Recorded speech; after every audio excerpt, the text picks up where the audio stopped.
ustedes tienen que ver la prueba 3. Sí. La prueba 3 entra hasta metabolismo glucógeno, creo. Sí.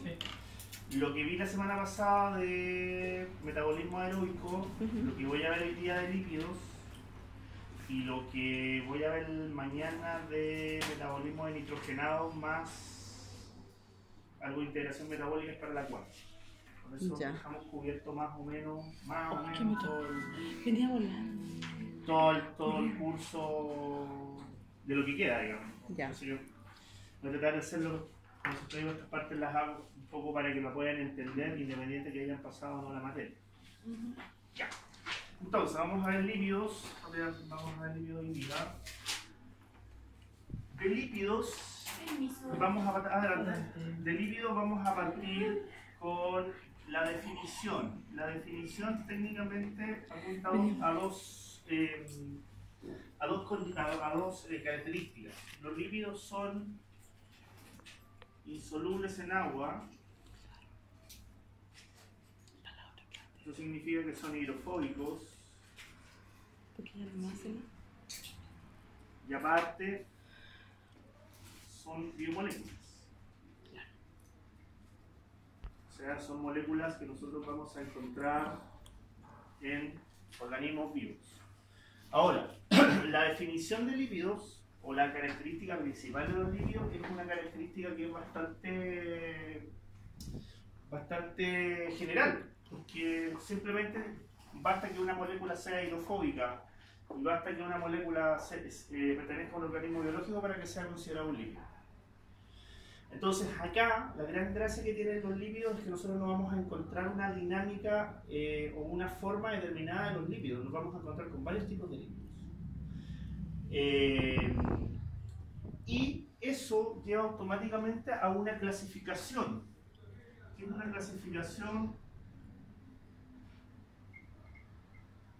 clasificación que está dada por su función, básicamente.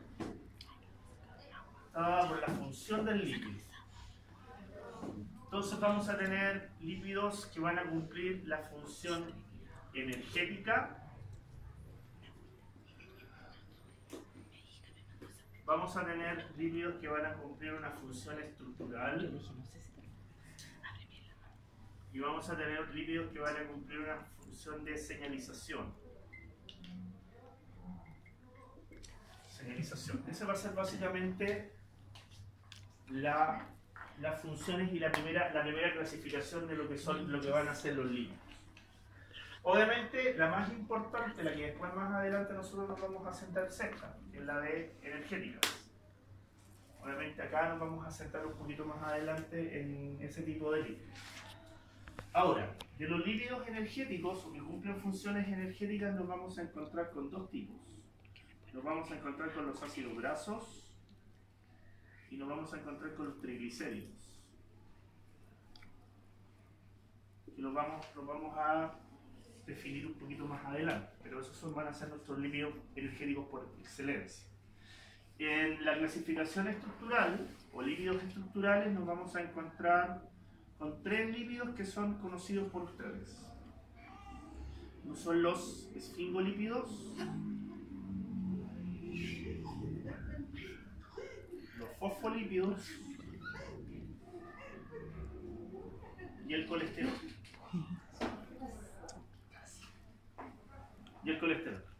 Y generalmente la combinación de estos tres me van a formar una estructura que es conocida como membrana.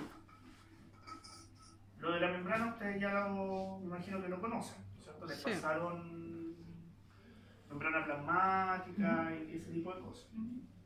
Entonces, pero básicamente en términos generales vamos a hablar de las membranas.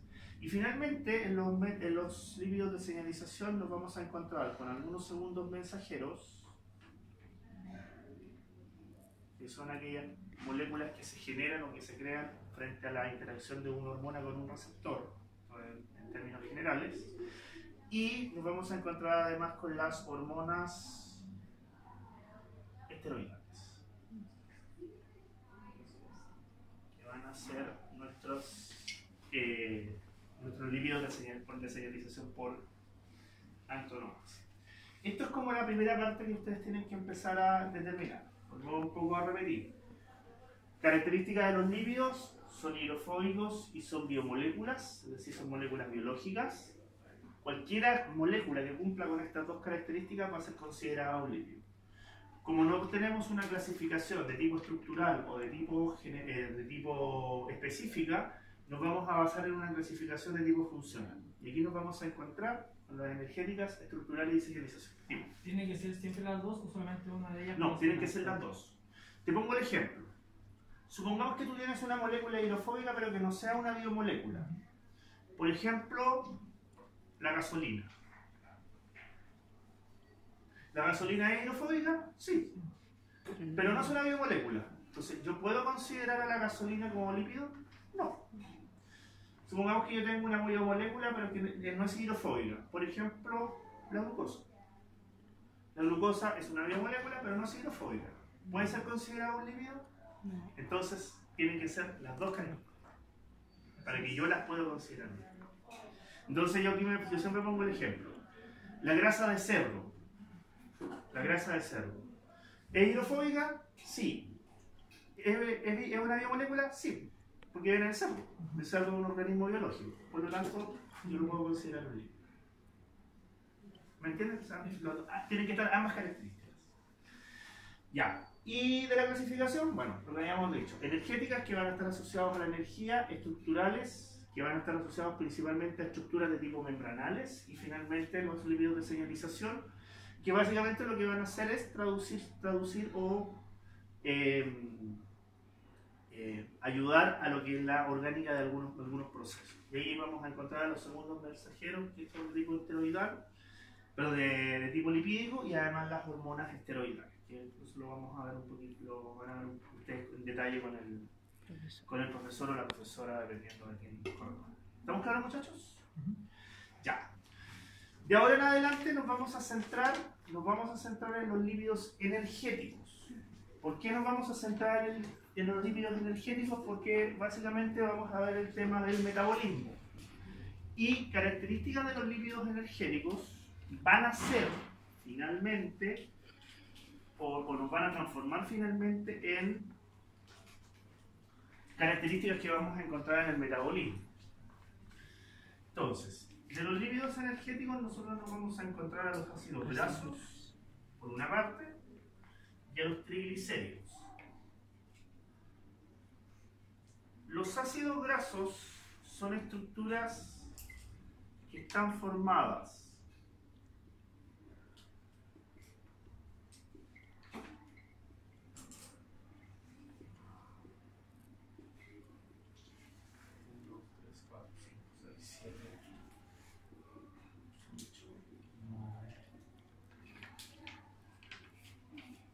ahí sí. Son estructuras que están formadas por una cadena hidrocarbonada larga y por un grupo de ácido carboxílico.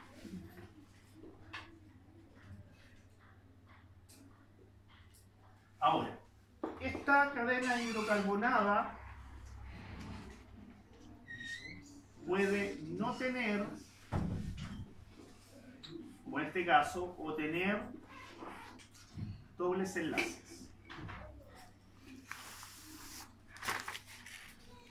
Dobles enlaces. Ahora, puede tener o no dobles enlaces. ¿Ok? Entonces, esa es la estructura general del ácido graso. Ahora, al tener una cadena hidrocarbonada por un lado y al tener un ácido carboxílico en un extremo, automáticamente esto se transforma en una molécula anfipática. ¿Se acuerdan de las moléculas anfipáticas? Sí. Aquellas que tienen una zona polar y una zona apolar. Entonces, automáticamente yo tengo acá una zona apolar, acá tengo una zona polar, por lo tanto una de las características de los ácidos grasos es que son moléculas anfipáticas. Tienen una zona polar y una zona apolar. Ahora, dependiendo de las características de los ácidos grasos, los triglicéridos, yo puedo tener una subdivisión. Los ácidos grasos, la primera división que voy a tener es con respecto a la cantidad de carbonos. voy a tener los ácidos grasos como tal, y voy a tener además lo que se llaman los ácidos grasos volátiles, los famosos AGV, ácidos grasos volátiles. Los ácidos grasos son aquellos que tienen más de 8 carbonos como estructura general. Yo aquí, por ejemplo, hice uno de 10. Los ácidos grasos volátiles normalmente son aquellos que tienen menos de 8 carbonos en su estructura. Y los ácidos grasos volátiles, como bien indica su nombre, a temperatura ambiente se encuentran en estado gaseoso. Ejemplo de ácido graso volátil. Yo agarro una naranja y rompo la cáscara. Sale el olor a la naranja, ¿no es cierto? Esos son ácidos grasos volátiles de la naranja. De hecho, por ese mismo tema es que se crearon estas cositas que uno las calienta, estos aceites que uno los calienta levemente y aromatiza. Porque los ácidos grasos volátiles en la naturaleza generalmente están asociados a determinados olores. Ya, ahora, los ácidos grasos que van a tener más de 8 carbonos normalmente, obviamente estamos hablando de un mínimo, yo los voy a subdividir o voy a hacer una primera subdivisión dependiendo de si tienen o no dobles enlaces. Y para ello voy a hablar de los ácidos grasos saturados y los ácidos grasos insaturados. Los ácidos grasos saturados son aquellos que no tienen dobles enlaces. En cambio, los insaturados tienen dobles enlaces. Cuando digo que tienen o no dobles enlaces es en la cadena hidrocarbonada, en esta zona que está acá. Acá yo voy a encontrar o no dobles enlaces. Los saturados a temperatura ambiente se encuentran en estado sólido y son conocidos normalmente como grasas. Los insaturados en estado o a temperatura ambiente van a estar en estado líquido y se van a conocer como los aceites. Y de los insaturados, gracias al efecto del doble enlace, yo voy a tener la posibilidad de que tengan isomería óptica. Ustedes cuando vieron química, ¿se acuerdan que vieron isomería óptica? Sí. ¿No es cierto? Un doble enlace puede tener isomería ZE, puede tener isomería cis-trans, ¿no es cierto? Ustedes lo vieron en química orgánica, en química. Bueno, acá nosotros nos vamos a aprovechar precisamente de esa propiedad, y si es insaturado, vamos a tener una isomería de tipo cis o una isomería de tipo trans. Y aquí viene lo interesante o lo que uno generalmente se tiene que acordar. En la naturaleza, los ácidos grasos insaturados son del tipo cis. La isomería trans viene del procesamiento. Y yo siempre pongo el mismo ejemplo. Los aceites de oliva existen en 4 estilos: el extra virgen, el virgen, el aceite de oliva como tal y el aceite de oliva lampante. ¿De qué va a depender cada uno de ellos? Del procesamiento. Pero el aceite de oliva virgen es 100% cis y de ahí se le van adicionando cantidades de ácidos grasos trans. ¿Hasta cuándo? Hasta llegar al lampante, que no es de consumo humano, porque se llama lampante porque sirve para encender lámpara, que tiene una gran cantidad de ácidos trans. Ahora, yo siempre digo, la diferencia entre comerse una sopaipilla cuando se coloca la señora del carrito y comérsela cuando la señora del carrito se va. A ver. Sí.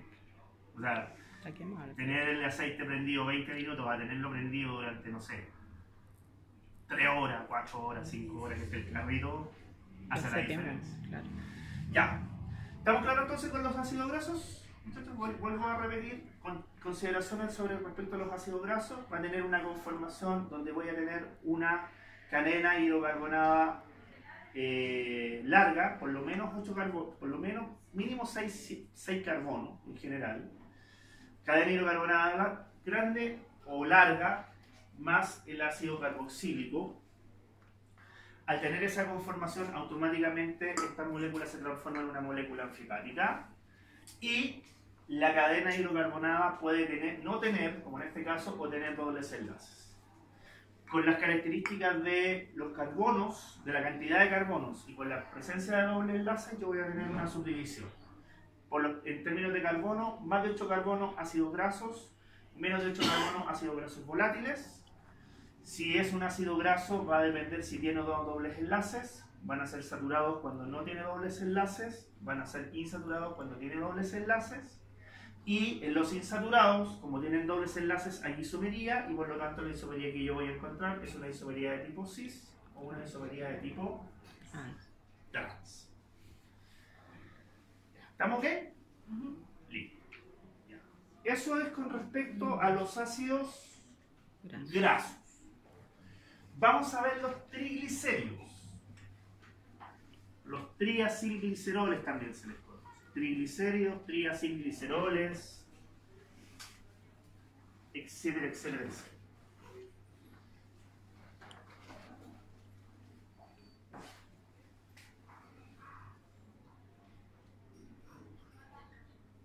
Triglicéridos. Estos van a estar formados por la esterificación, voy a anotar acá, esterificación de un glicerol con 3 ácidos grasos iguales o distintos.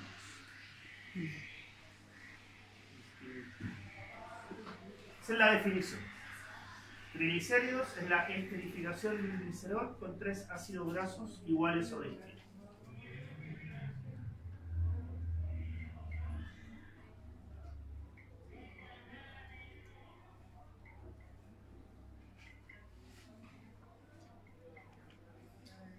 Esta es la molécula de glicerol. ¿Qué significa esterificación? La unión que se juntan 3. ¿Qué significa esterificación? Significa que yo voy a reemplazar este OH o voy a hacer reaccionar este OH del glicerol con el grupo de ácido carboxílico del ácido graso. En esa reacción, lo que yo voy a generar es un grupo éster. Por eso se le llama esterificación. Y obviamente, aquí voy a colocar, aquí lo voy a hacer con un cortito, voy a colocar la cadena de hidrocarburos. Entonces, para formar el triacilglicerol o el triglicérido, básicamente, ¿qué es lo que hago? Voy a esterificar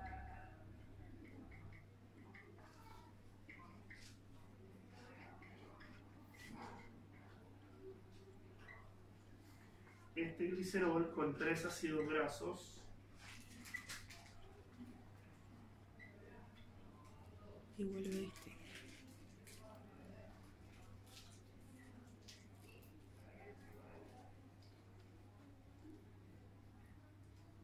Ahí está, con 3 ácidos grasos que pueden ser iguales o distintos. Esa es la definición. Ahora, ojo. ¿Por qué no tengo que hacer acá este tema y es relativamente importante para ustedes? Porque va a depender de la esterificación el tipo de grasa que ustedes se van a encontrar. Por ejemplo, en el caso de los seres humanos, los 3 ácidos grasos son iguales. Y por lo tanto el ser humano tiene grasa blanca. Pero por ejemplo, en el caso de los animales hibernantes, está la grasa parda y en esa grasa parda hay una esterificación que es diferenciada. Es decir, me voy a encontrar, por ejemplo, con ácidos grasos de 16, de 18 y hasta de 20 carbonos. Entonces, ¿cuál es la gracia? Que la grasa parda Primero, tiene una metabolización distinta, porque se necesita tener una metabolización distinta y además generalmente es más energética. Entonces, la definición técnica para ustedes es esta, que es la oficial, digamos, que es la que se debería dar para todos los cursos. Si ustedes fueran de enfermería, generalmente yo lo que hago es que hago esta definición, pero yo digo, bueno, para los seres humanos, en realidad estos tres son iguales. Pero en el caso de ustedes que van a trabajar con animales distintos, por ejemplo, la grasa de caballo, que es una grasa blanca, pero que tiene una conformación también entre 16 y 18 carbonos de los ácidos grasos. Y por eso la grasa es amarilla. No es roja, perdón, no es blanca, es amarilla. También, precisamente porque tiene una diferenciación en el patrón de esterificación. Así. Ya, eso. ¿Qué es lo importante de lo que acabamos de pasar acá? No olvidar cómo es un ácido graso y no olvidar qué es lo que es un triglicérido y cómo está formado el triglicérido. ¿Por qué? Porque de acá nosotros nos vamos a tomar para ver el tema del metabolismo. ¿Ok? O sea, la conformación de las moléculas es la base para poder entender el metabolismo. ¿Ok? Ya. ¿Estamos ok? ¿Estamos? Entonces, vamos a subdividir el metabolismo en tres pasos, o tres pasos pero más o menos fisiológicos. Vamos a hablar de digestión, vamos a hablar de transporte de lípidos y vamos a entrar derechamente a lo que es metabolismo de lípidos, pero básicamente dentro de la célula. Vamos a hablar de los tres parámetros. En el caso de la digestión, esta se da principalmente en el primer tercio del intestino delgado.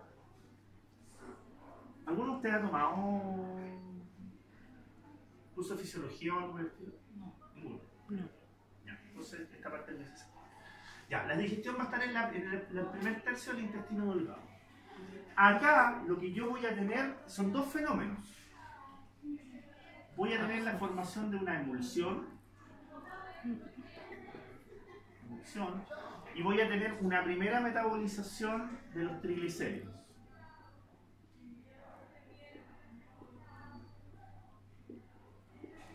TG triglicéridos por segundo. La emulsión está dado por la bilis. Está dada por la bilis. Ahora, ¿qué es básicamente lo que sucede? Lo que sucede es que en esta zona, digamos que esto fuese un vaso de agua, lo que voy a tener es que por el efecto de la bilis, en vez de tener dos fases, una fase lipídica o una fase aceite y una fase acuosa, lo que voy a tener es una sola fase, pero con gotitas de lípidos. Los partidos. Así.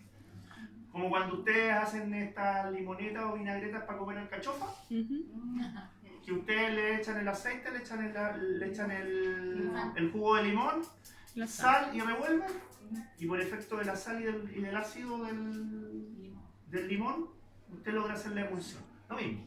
Pero en este caso es responsabilidad de la bilis. Y lo segundo va a ser que yo voy a empezar a metabolizar los triglicéridos. Básicamente lo que voy a generar es un catabolismo de triglicéridos. ¿Qué significa? Que yo voy a transformar estos triglicéridos en ácidos grasos más glicerol. Y este catabolismo de ácidos grasos va a estar dado por una enzima, que son enzimas que se llaman lipasas. Son enzimas que se llaman lipasas.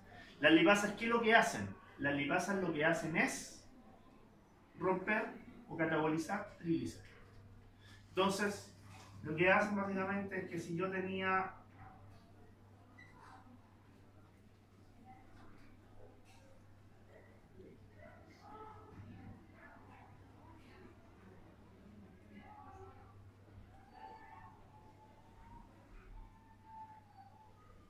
Si yo tenía el triglicérido formado, lo que hago es hacer un corte ahí, una reacción de desesterificación, libero los ácidos grasos y vuelvo a formar el glicérido. Eso es básicamente lo que hacen las ligasas. Ahora, este proceso que se da de digestión parte en el primer tercio, pero dura durante todo el trayecto del intestino delgado. O sea, esto se da durante todo el trayecto. Parte acá, pero todo el trayecto. Al final, ¿qué es lo que nosotros necesitamos? Lo que nosotros necesitamos es esto. Que los triglicéridos se transformen en ácido graso y glicéridos. La mayor cantidad posible. Ya, este es el primer paso. El segundo paso tiene que ver con el transporte. El transporte se va a dar bajo tres mecanismos. Primer mecanismo, mediante ácidos grasos libres. Ahora, ojo, este transporte, ¿dónde se va a dar? Se va a dar en la sangre. Es decir, nosotros consumimos triglicéridos y los vamos a transportar en la sangre. Ojo, tenemos triglicéridos disponibles. Unos son los ácidos grasos libres, pero para que hayan ácidos grasos libres, estos tienen que tener menos de 10 carbonos. Tienen que ser chicos. Si son ácidos grasos de menos de 10 carbonos, se pueden transportar libremente por la sangre. Ahora, ¿cuál es el segundo mecanismo si es que tenemos ácidos grasos de más de 10 carbonos? Que es lo normal, que es lo general. Podemos transportarlos asociados a albúmina.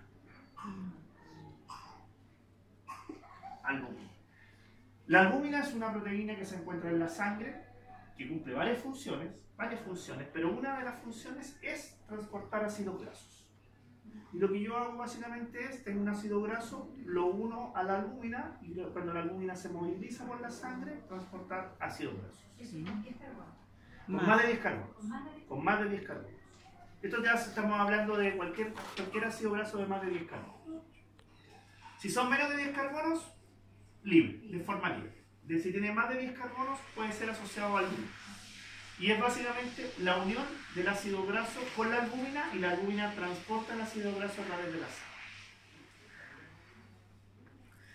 Y el tercer mecanismo de transporte es el mecanismo más importante, que es la generación de lipoproteínas. ¿Qué es la generación de lipoproteínas? Las lipoproteínas, ¿qué es lo que son? Son estructuras que básicamente están conformadas por una proteína de transporte,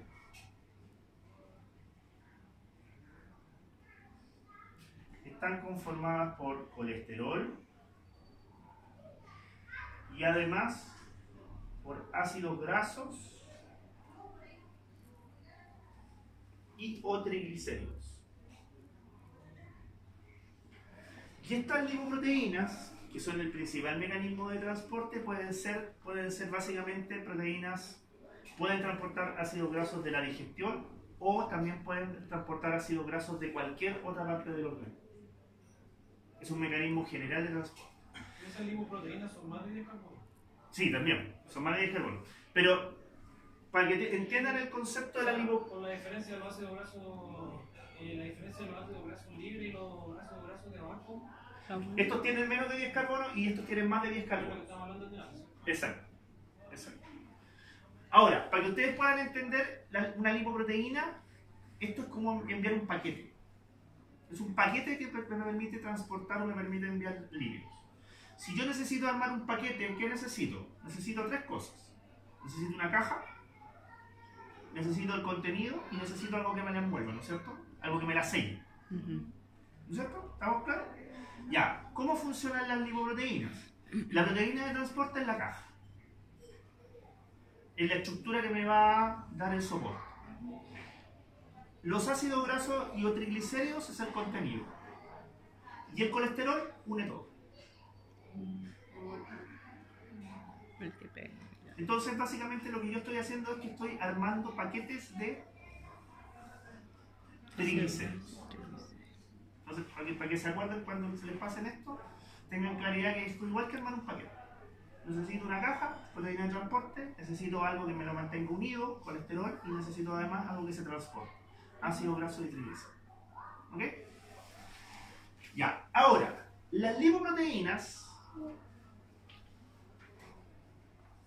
se pueden dividir en dos tipos.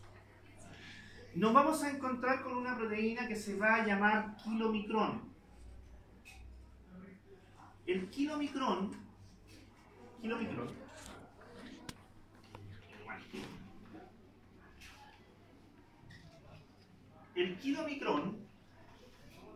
va a tener esta conformación, pero va a ser una conformación fija. No va a tener variaciones, va a ser siempre el mismo tipo y la misma proporción. Obviamente va a tener una proteína de transporte distinta al otro. Y el kilomicrón básicamente transporta desde el intestino delgado hacia el hígado como principal mecanismo de transporte. También en algunas ocasiones puede transportar desde el intestino delgado hacia el tejido adiposo.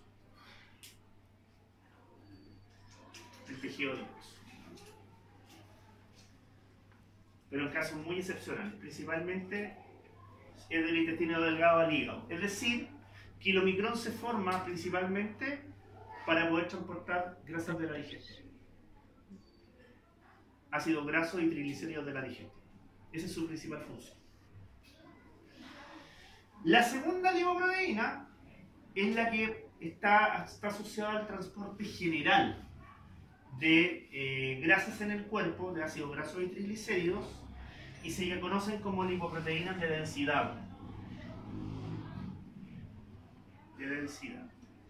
Y yo sé que ustedes, cuando les diga los nombres, se van a acordar al tiro.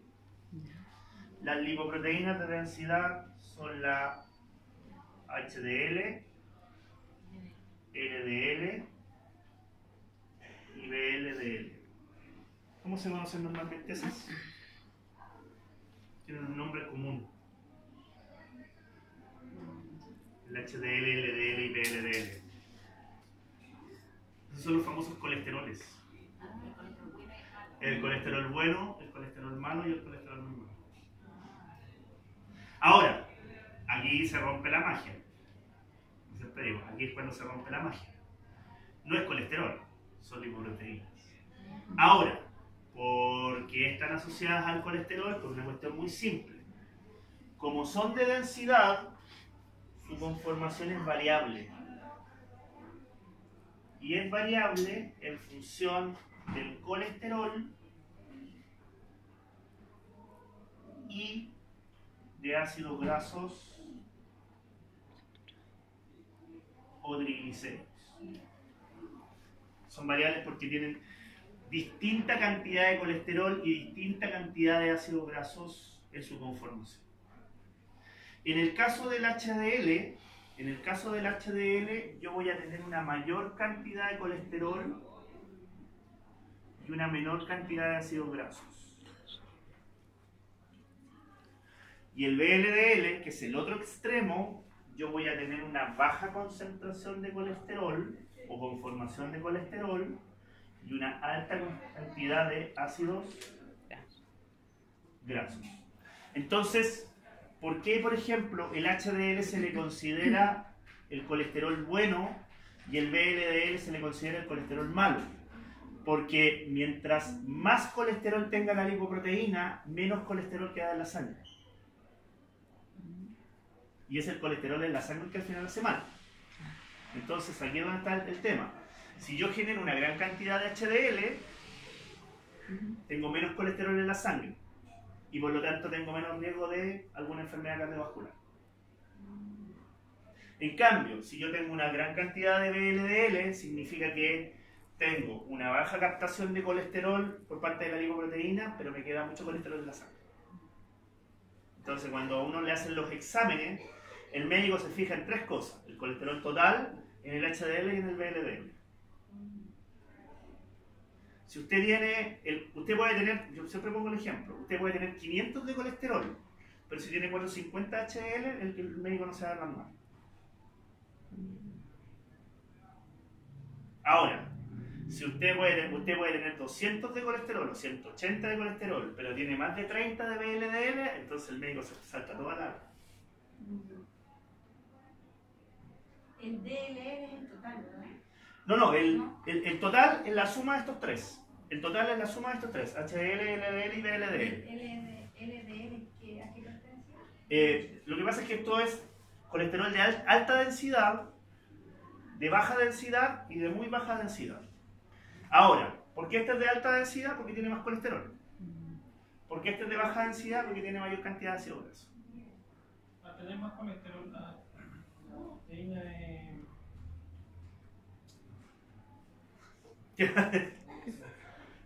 Ya, se le fue la luz. Pero esa es básicamente la idea. Ahora, la generación de glicoproteína de densidad depende de dos cosas. Depende de la alimentación, uno. O sea, si yo como más grasa voy a tener más VLDL.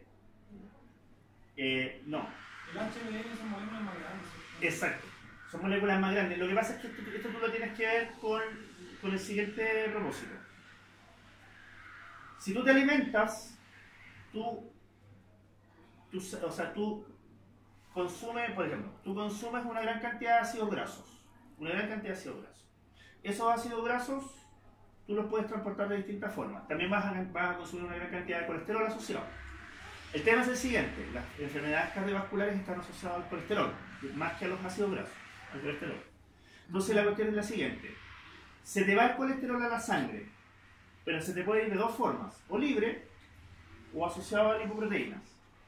Mientras más lipoproteínas generas, menos colesterol libre a la sangre tú ingresas. Y por lo tanto, si tú tienes una baja capacidad de formar HDL, va una gran cantidad de colesterol a la sangre, por lo tanto el riesgo cardiovascular es mayor. Eso principalmente depende del metabolismo.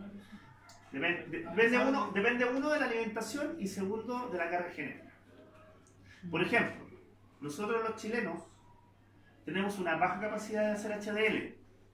Por lo tanto, cuando nosotros asumimos o adoptamos la dieta más occidental, más de fritura, más de esas cosas, las enfermedades cardiovasculares se fueron a las nubes.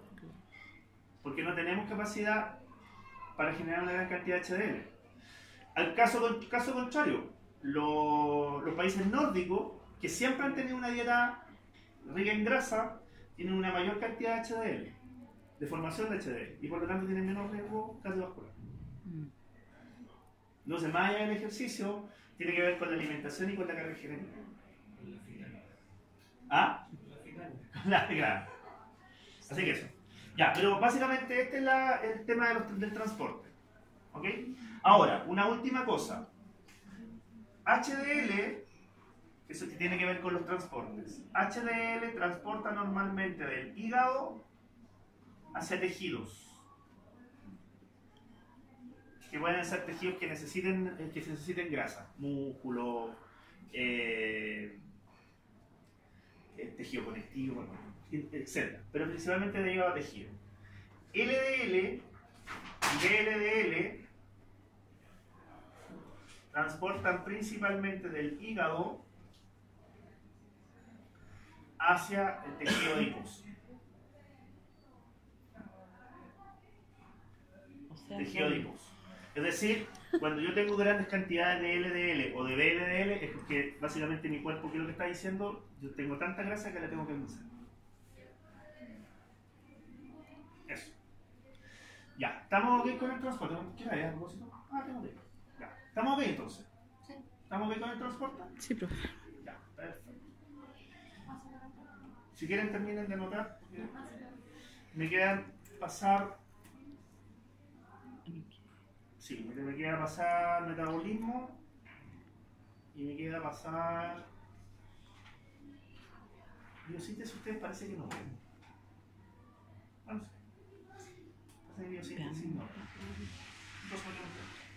No se podrían hacer un repasito para Bueno, la prueba. el jueves. Miércoles nosotros. Y el miércoles nosotros el jueves. Es que mire, tenemos por ejemplo hay una guía que de preparación Ya. de la cátedra. O la otra alternativa es que paremos acá. Y Ya. hacemos repaso. Ya, Ya. ¿Paremos acá? Ya, ¿Paremos profe. acá? Por último, lo otro lo hago mañana. ya. Una parte la hago mañana, si lo de aminoácidos. Ya paramos acá entonces. Ya, repaso entonces. Repaso. Ya.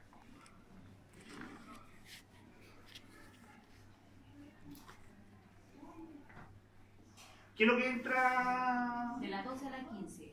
De la Eso guía. es. Eso es parte con glicólisis. Ya. A ver si. Sí. Y termina con la gluconeogénesis. Ya, perfecto. Y entre medio está el metabolismo del grupo. Metabolismo, sí. Sí. Ya. Sí. ¿Consultas, preguntas o...? Por ejemplo, yo tengo una duda, no sé si me puedes Ya. responder. Por ejemplo, de esta guía, en la pregunta 5, no te repite. Preguntas, sí. Y ya no me quedaba ni tres. Acá, Vamos a seguir, profe. vamos a seguir. Dice, en el proceso de degradación del glucógeno, ¿es verdadero que 1 participa una enzima con actividad beta 1,4 glucosidasa, 2 participa una enzima con actividad alfa 1,6 glucosidasa, 3 la glucógeno fosforilasa es regulada de manera covalente? Son las 3. Vamos a colocar en el Yo creo que son las 3. No son las 3. La 1 y la 2 son. Yo creo que la 1 y la 2 son, pero como no está esa Sí, pues, alternativa, esa no es está, 1, 2 y 3. Yo eso creo. Es que yo pensaba que la 1 y 2. Sí, pues, pero si no está, hay que ver qué es la otra. Eso.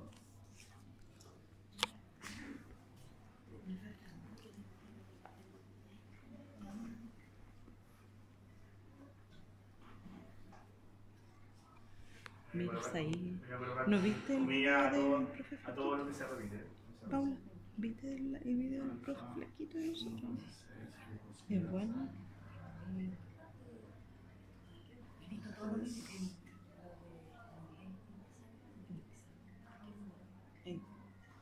En Cambridge. No, dice al tiro, mira, tú te metes al foro y al tiro sale el examen. ¿Ah? Sí, pero es que ahora no tenemos, tienes que, parece que sale que terminamos el curso, pero igual te puedes meter en contenido y ahí aparece. Ya. Esas son las alternativas con respecto al metabolismo del glucógeno. Sí. Y se participa una enzima con actividad beta 1,4 glucosidasa, participa una enzima con actividad alfa 1,6 glucosidasa y la glucógeno fosforilasa regulada de forma covalente. La primera, ¿es verdadero o falso? Pero es alfa o no? ¿Verdadero o falso? No, es ¿Por qué falso? Es alfa. Es alfa, no es beta, es alfa. No, pero siempre digo, cuando uno pregunta un verdadero o falso tiene que responder en función de lo que se coloca y no de lo que está abajo. No, porque no son beta. Es alfa 1,4. Claro, falso, ¿por qué? Porque esto no es beta, es Alfa Alfa 1,4. 1,4. alfa. Eso. Alfa 1,4. Sí. Sí, este Porque no. la conformación del glucógeno o los enlaces del glucógeno son tipo alfa. Sí, Por lo tanto, son no todos existe alfa. el beta. Ya, por lo tanto, falso. La segunda es Verdadero. verdadero o falso. Verdadero. Verdadero. Tercero, la glucógeno fosforilasa es regulada de forma covalente.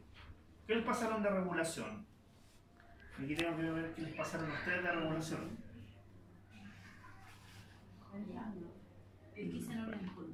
Cuando dicen que es regulada de forma covalente, básicamente lo que está hablando acá es si la glucógeno fosforilasa puede Es ser, nomás, pues la glucógeno fosforilasa puede ser fosforilada. Esta regulación de forma covalente tiene que ver con la fosforilación de enzimas. Lo único que encontré, Doy profe, tres. de eso, ahí. Aquí estamos, regulación de la glucógeno fosforilasa, regulación por modificación covalente, es decir, Es verdadero. ¿o no? ¿puede ser fosforilada sí o no? Sí, ¿Verdadero? es doy tres. Es la D. ¿Puede ser? Sí, Ya, puede es ser. la D. Entonces sería la 2 y la 3. Sí, la 2 y la 3. Yo no me había fijado en el Ojo beta. con este tipo con el tema de las letras griegas. Sí, de las beta. pillerías. Recuerden que en el glucógeno todo es alfa. Sí. Profe, y tengo la última